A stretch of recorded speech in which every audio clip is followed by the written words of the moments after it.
আল্লাহর কসম লাগে কথাগুলো শুনে যাবেন। দুনিয়াতে থাকা অবস্থায় যারা আখিরাতে বাজার করলো না, সওদা করলো না, পরকালে তাদের কি উপায় হবে সেই চিন্তা যারা করলো না, তাদের মতো হতভাগ্যই দুনিয়াতে আর কেউ নেই।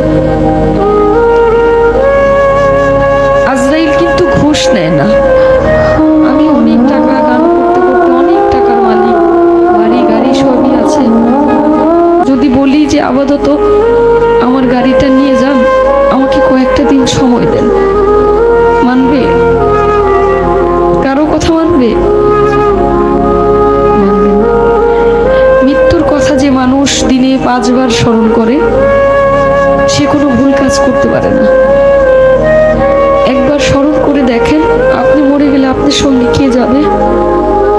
আপনি মরে যাওয়ার সঙ্গে সঙ্গে সকল কিছু ভাগাভাগি হয়ে যাবে। আপনি মরার সঙ্গে সঙ্গে আপনার ব্যাংকে কি আছে সেটা নিয়ে আপনার সন্তান, আত্মীয় স্বজন সবাই একটা হইচই লাগাই দিবে, কিন্তু আপনি যে কোথায় যাবেন সেই চিন্তাটা কেউ করবে না।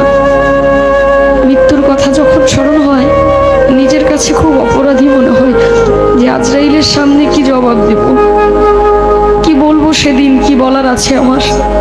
কিন্তু মালিকের কাছে একটাই চাওয়া, আমার নবী করিম সাল্লাল্লাহু আলাইহি ওয়াসাল্লামের কালেমা যেন আমার এই জবানে জারি হয়, আমি যেন মৃত্যুর সময় বলতে পারি কালেমায়ে তাইয়্যিবা লা ইলাহা ইল্লাল্লাহু মুহাম্মাদুর রাসূলুল্লাহ সাল্লাল্লাহু